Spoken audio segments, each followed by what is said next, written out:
안녕하세요. 오늘 저희가 함께 좀 깊이 파고들 자료가 있는데요.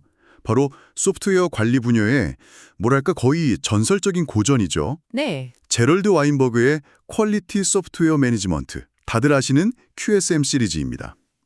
이게 워낙 방대한데 총 9권이나 되는 분량 중에서 오늘은 특히 북 4-3의 네 번째 챕터에 집중해 보려고 합니다. 네. Building faster by building smaller. 맞습니다. 더 작게 만듦으로써 더 빠르게 구축하기라는 제목부터가 벌써 흥미롭잖아요. 그렇죠. 보통 프로젝트 속도를 높여야 한다. 이러면 개발자를 더 뽑거나 기존 인력을 더 투입하는 방식을 떠올리는데 소위 사람을 갈아 넣는 방식이죠. 네, 바로 그거죠. 그런데 와인버그는 수십 년 전에 이미 정반대의 해법을 딱 제시했어요. 단기적으로 관리자가 가장 확실하게 성과를 낼 수 있는 방법은 바로 만들어야 할 것의 크기 자체를 줄이는 거다. 이렇게 단언하거든요. 그 챕터 첫 문장이 정말 강렬해요. Speed kills. 속도가 모든 것을 망친다. 하하, 맞아요. 보통 속도가 생명이라고 하는데 정반대로 선언하고 시작하니까 여기서부터 이미 고정관념을 확 깨고 들어가는 거죠. 네, 오늘 저희는 이 속도에 대한 압박이 어떻게 조직을 병들게 하는지, 그리고 프로젝트가 정말 위기에 빠졌을 때 관리자로서 당신이 바로 꺼내 쓸 수 있는 현실적인 축소 전술은 뭐가 있는지 한번 살샅이 살펴보겠습니다. 좋습니다. 특히 이 챕터가 그냥 이론만 있는 게 아니라 저자가 직접 컨설팅했던 사례랑 구체적인 데이터를 가지고 그 효과를 보여주거든요. 그래서 굉장히 실용적이에요. 자, 그럼 한번 시작해 볼까요? 네, 좋습니다.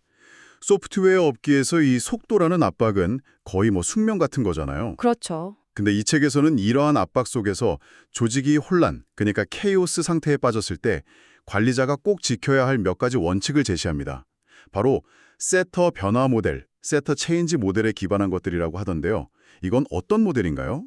그게 원래 조직 심리학에서 나온 모델인데요. 아주 간단히 말하면 어떤 조직이든 새로운 변화를 맞으면요. 그러니까 새로운 기술을 도입한다거나 큰 프로젝트를 시작한다거나 하면 기존 상태에서 시작해서 예측 불가능한 혼란 상태를 거치게 돼요. 아하, 그리고 그 혼란을 겪고 나서 통합을 통해 새로운 안정 상태로 나아간다는 그런 이론입니다. 와인버그는 대부분의 프로젝트 위기 상황이 바로 이 혼란 단계에서 터진다고 본 거예요. 그 혼란 단계? 네, 이 단계에서는 미래 예측이 거의 불가능하니까 섣불리 막 장기적인 약속을 하거나 기존에 없던 새로운 문화를 강요하면 절대 안 된다. 이렇게 경고하는 거죠. 아, 그렇군요. 그러니까 혼란스러운데 우리 이제부터 애자일하게 일합시다 같은 새로운 구호를 외치기보다는 차라리 이미 조직에 있는 긍정적인 요소를 활용하고 작은 성공 경험을 빨리 만드는 데 집중해라 이런 말이네요. 정확합니다. 그리고 사람들이 극심한 스트레스 아래에서 어떻게 행동하는지 잘 보라고 조언해요. 누군가를 막 탓하는 비난형, 블레이밍이라고 하죠. 네네. 그리고 무조건 괜찮아 하는 회유형, 플레이케이팅.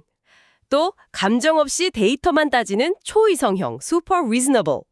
아니면 아예 주제를 흐리는 무관심형, irrelevant. 이런 부적절한 대처 방식이 보이기 시작하면 조직이 위험 신호를 보내고 있구나 이렇게 알아차야 한다는 겁니다. 그런 혼란 속에서 속도를 높이라는 압박이 들어올 때 와인버거가 두 가지 근본적인 전술을 제시하잖아요. 첫째가 구축 역량을 늘리는 것, 그리고 둘째가 구축 대상을 줄이는 것. 맞아요. 그런데 첫 번째 방법은 단기적으로는 거의 불가능에 가깝다고 못을 박더라고요. 그렇죠. 그 유명한 브록스의 법칙, 브록스 로만 봐도 알 수 있죠. 아, 네. 지연되는 프로젝트에 사람을 더 넣으면 오히려 더 늦어진다는. 네, 이제는 거의 상식이 됐죠. 새로운 사람이 와서 적응해야지 기존 인력은 그 사람들 교육하느라 시간 뺏기지. 그래서 와인버거는 단기적으로 관리자가 완전히 통제할 수 있는 유일한 변수, 바로 크기 줄이기에 집중하는 겁니다. 근데 여기서 말하는 크기가 단순히 코드 라인 수가 아니라는 점이 되게 흥미로웠어요. 맞습니다. 바로 정신적 크기, 그러니까 영어로는 멘탈 사이즈라는 개념을 제시해요. 정신적 크기. 와, 이 개념이 정말 와닿았어요. 시스템을 이해하고 수정하고 테스트하기 위해서 개발자 머릿속에서 일어나는 그 모든 정신적 활동의 총량, 그런 거잖아요. 네, 맞아요. 똑같이 말라인저리 코드라도 설계가 엉망이고 문서가 하나도 없으면 그 정신적 크기는 수십만 라인짜리 잘 설계된 코드보다 훨씬 클 수 있는 거죠. 아하, 심지어 팀원들의 숙련도, 사용된 기술의 난이도, 뭐 고객이 얼마나 협조적인가 같은 이런 사람과 관련된 요소들까지도 이 정신적 크기에 직접적인 영향을 미칩니다. 그 정신적 크기라는 개념 정말 와닿네요. 근데 관리자 입장에서 보면 이게 굉장히 측정하기 어려운 지표잖아요. 우리 프로젝트의 정신적 크기는 83점입니다. 이렇게 말할 수는 없으니까요. 혹시 와인버그가 이 추상적인 크기를 좀 가늠해 볼 만한 뭐 실질적인 단서나 징후 같은 거에 대해 언급한 게 있나요? 아주 좋은 질문입니다. 책에서 직접적으로 측정 지표, 이걸 제시하지는 않지만 말씀하신 것처럼 새 팀원이 적응하는 데 걸리는 시간? 이게 아주 중요한 단서가 될 수 있죠. 아, 온보딩 시간이요? 네. 또 다른 징후로는 버그 하나를 수정했는데 예상치 못한 다른 데서 버그가 터지는 빈도. 아, 그럴 때 정말 힘들죠. 그렇죠. 또는 특정 기능에 대해 자신 있게 설명할 수 있는 사람이 팀에 몇 명이나 있나. 이런 걸 통해서 정신적 크기를 간접적으로 체감할 수 있는 겁니다. 만약 팀 전체가 특정 모듈 건드리기를 막 두려워한다. 그럼 그 모듈의 정신적 크기는 이미 위험수에 도달한 거죠. 와, 이 정신적 크기라는 렌즈를 끼고 프로젝트를 보니까 관점이 완전히 달라지는 것 같네요. 그럼 이걸 줄이기 위해서 관리자가 당장 쓸 수 있는 칼은 뭐가 있을지 궁금해지는데요. 책에서는 어디서부터 시작하라고 조언하나요? 가장 먼저 제시하는 방법은 명세서의 범위를 줄이는 것.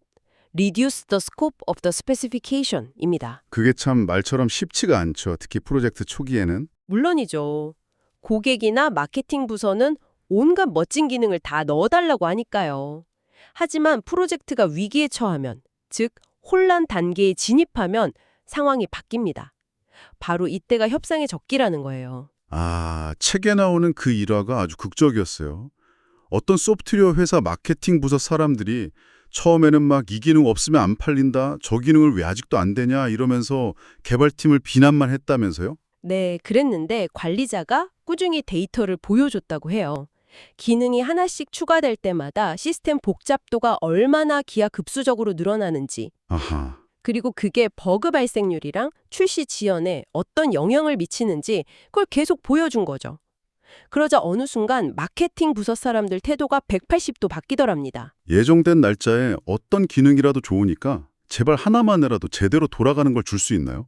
거의 뭐 애원할 정도였다고 하니. 네, 데이터의 힘이 얼마나 강력한지 알 수 있는 대목이죠. 막연한 주장 대신에 현실을 딱 직시하게 되면 모두를 위한 최선이 뭔지 자연스럽게 합의하게 된다는 겁니다. 여기서 한 걸음 더 나아가서 와인버거가 훨씬 더 강력하고 뭐랄까 외과적인 전술을 제시하잖아요. 네, 바로 최악의 부분을 제거하라. Eliminate worst part. 그렇죠. 대부분의 소프트웨어 시스템을 분석해보면 이게 파레토 법칙이랑 비슷한 현상이 나타나요. 전체 결함의 80% 이상이 불과 2% 정도의 극소수 코드 모듈에 집중된다는 건데요. 아, 와인버그는 이걸 오류 발생 경향이 있는 모듈, 그러니까 error prone modules라고 부릅니다. 이 오류 많은 모듈들은 보통 시스템 테스트 단계에서 그 정체가 명확하게 드러난다고 하죠. 계속 문제를 일으키고 고치는데 시간은 오래 걸리고 고쳐도 또 다른 문제를 낳는 그런 골칫덩어리들요. 바로 그 모듈들입니다. 그래서 일정이 촉박할 때 관리자가 해야 할 일은 이 모듈들이 구현하는 기능을 딱 찾아내서 고객과 협상 테이블에 올리는 거예요. 이 기능은 다음 릴리스로 미루시죠 하고요. 이론적으로는 완벽해 보여요. 근데 만약에 그 오류 많은 모듈이 하필이면 고객이 가장 중요하게 생각하는 핵심 기능이랑 연결되어 있으면 어떡하죠? 가장 버그가 많지만 가장 중요한 기능일 경우에도 이 전략이 유효할까요? 아, 정말 날카로운 지적이신데요. 당연히 그런 경우가 생기죠. 그렇죠. 와인버그는 그럴 때일수록 더더욱 데이터를 기반으로 협상해야 한다고 말해요. 이 핵심 기능을 포함시키면 현재 우리 데이터 상으로는 출시일까지 전체 시스템의 안정성을 보장할 수 없습니다. 아, 딱 잘라서. 네. 대신 이 기능의 가장 필수적인 부분만 남기고 나머지 부가적인 부분들을 덜어내면 안정성을 유지하면서 출시를 맞출 수 있습니다. 어느 쪽을 선택하시겠습니까? 이런 식으로 선택지를 주는 거죠. 그리고 그 효과를 보여주는 놀라운 사례를 소개합니다. 아, 그 73개 모듈 이야기요? 네. 한 고객사 프로젝트에서 73개 모듈 중에 오류 발생 가능성이 가장 높은 13개를 다음 릴리스로 연기하기로 결정했어요. 13개요. 네.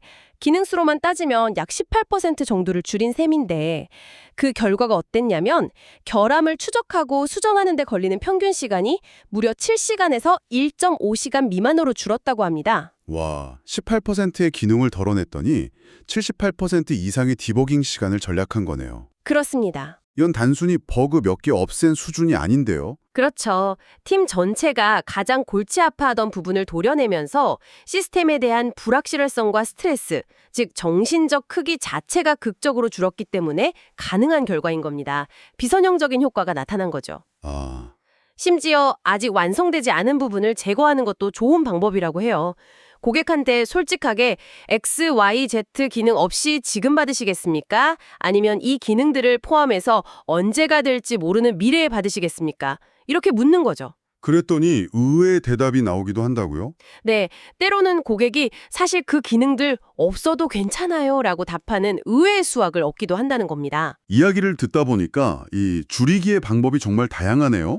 그중에서도 결함을 안고 출시하라, deliver with faults 라는 제안은 꽤 도발적으로 들렸어요. 그렇죠. 일부러 버그가 있는 제품을 내놓으라는 말처럼 들릴 수도 있잖아요. 맞아요. 하지만 그 본질은 투명성하고 우선순위 설정에 있습니다. 어차피 100% 완벽하게 결함 없는 소프트웨어라는 건 존재하지 않으니까요. 그건 그렇죠. 그렇다면 차라리 현재까지 알려진 결함 목록을 고객에게 전부 공개하고 이 중에서 어떤 결함이 당신에게 가장 치명적인가요? 우선순위를 함께 정해봅시다. 라고 요청하는 겁니다. 그 결함 등급 나눈 걸 보면 와인버그의 유머 감각이 느껴지는데 특히 A++ 등급 이거 정말 멋진 기능인데요? 라는 반응은 정말이지. 아니 버그를 보고 멋진 기능이라고 하는 고객이 실제로 있을까요? 이건 좀 과장된 예시가 아닐까 싶은데요? 저도 처음엔 그렇게 생각했는데 진짜 실제 사례가 있더라고요. 정말요? 네, 한 이메일 시스템 개발 프로젝트에서 있었던 일인데요. 한 화면에 들어오는 것보다 긴 메시지를 입력하면 시스템이 그냥 다운되는 심각한 결함이 있었어요. 네, 그건 F등급 결함이죠. 시스템을 쓸 수 없는. 그렇죠. 개발팀은 당연히 이걸 최우선으로 고쳐야 한다고 생각했는데 고객한테 이 결함을 보여주니까 뜻밖의 반응이 돌아왔다는 거예요. 뭐라고 하던가요? 이거 아주 좋은데요. 우리 직원들이 너무 장황하게 메모를 남기는 게 문제였는데 메모 길이를 제한하는 좋은 방법이 되겠네요. 세상에 그런 일이 실제로 있군요. 네, 그래서 개발팀은 원래 계획을 바꿔서 시스템이 다운되지만 않게 메시지 입력을 중간에 딱 차단하도록 간단히 수정했대요.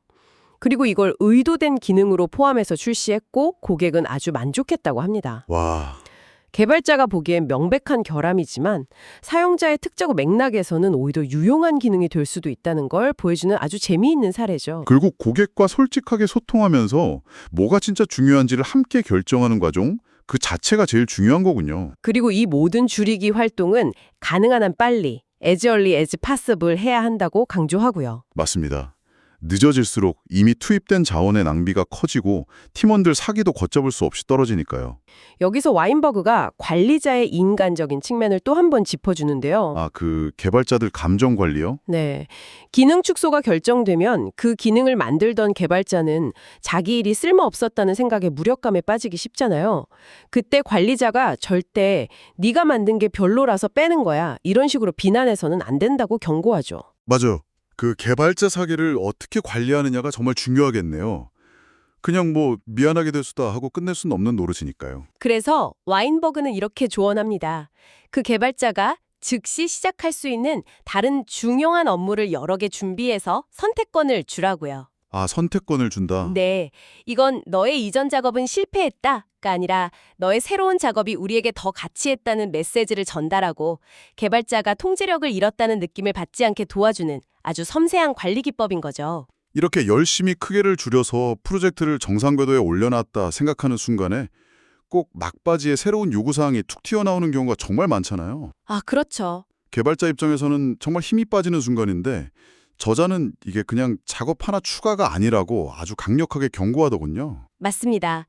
프로젝트 후반에 추가되는 코드는 단순한 덧셈이 아니라 시스템 전체에 곱셈으로 악영향을 미치는 독과 같다고 표현해요. 독? 네. 책에 나오는 그 다이어그램 피규어 43을 보면 이유가 명확해지는데요. 늦게 추가된 코드는 급하게 만드느라 설계 부채, 디자인 뎃을 유발하고 기존 코드랑 예상치 못한 상호작용으로 새로운 버그를 만들고 또 바뀐 계획을 다시 팀 전체에 공유하고 재계획하느라 자원을 소모시키고요. 무엇보다 팀 사기를 결정적으로 떨어뜨리죠. 어차피 또 바뀔 텐데 이런 생각이 들게 만드는군요. 바로 그거죠. 책에 인용된 한 연구 결과가 아주 충격적이었어요.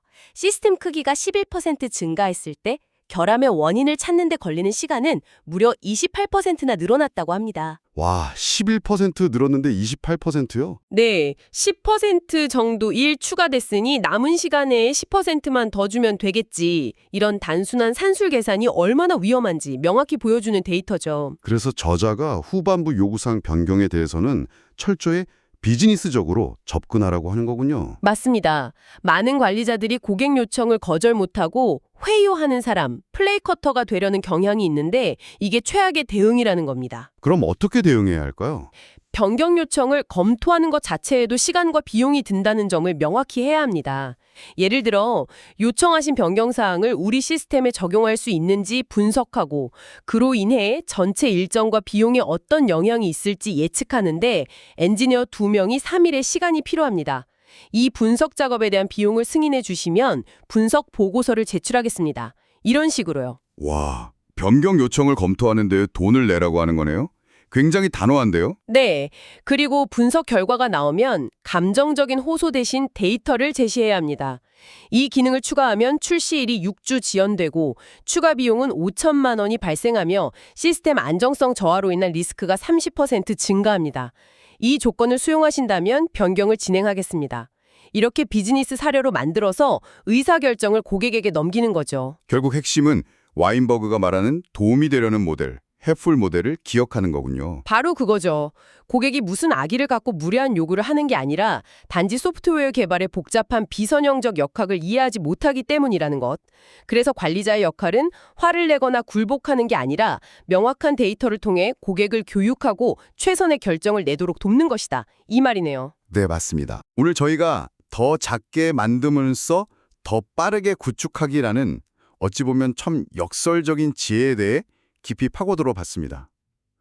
속도를 내려고 무작정 자원을 더 투입하는 덧셈의 함정에서 벗어나서 시스템에 보이지 않는 정신적 크기를 줄이고 가장 문제가 되는 부분을 과감히 덜어내는 이 뺄셈의 미학을 통해 프로젝트를 구원하는 방법을 배운 것 같습니다. 그렇습니다. 이건 단순히 기술적인 프로젝트 관리 기법을 넘어서 데이터를 기반으로 현실을 직시하고 때로는 어려운 대화를 피하지 않는 용기에 관한 이야기죠. 특히 프로젝트 막바지에 쏟아지는 변경 요청에 대해서 감정적으로 회유하지 말고 비즈니스 사례로 당당하게 대응하라는 조언은 위기에 처한 많은 관리자분들께 정말 실질적인 무기가 될 거라고 생각합니다. 자, 그럼 오늘의 탐구를 마무리하면서 여러분께서 스스로 더 깊이 생각해 볼 만한 질문을 하나 던져드리고자 합니다. 네, 이 챕터의 마지막 연습 문제 중 하나를 가져와 봤는데요. 시스템 계층화, 시스템 레이어링이 어떻게 시스템의 외견상 크기를 줄이는 효과적인 방법이 될 수 있는지 논의해보라는 질문입니다. 오늘 우리가 길게 이야기 나눈 정신적 크기라는 개념과 아주 직접적으로 연결되는 부분이네요. 네, 바로 그렇죠. 잘 설계된 계층 구조, 예를 들어 프레젠테이션 계층, 비즈니스 로직 계층, 데이터 접근 계층을 명확히 분리하는 것이 어떻게 개발자들이 한 번에 감당해야 할 복잡성의 범위를 줄여줄까요? 그리고 그게 결과적으로 더 빠르고 안정적인 개발을 가능하게 할지 지금 여러분이 참여하고 있는 프로젝트에 빗대어서 한번 생각해 보시면 어떨까 싶습니다.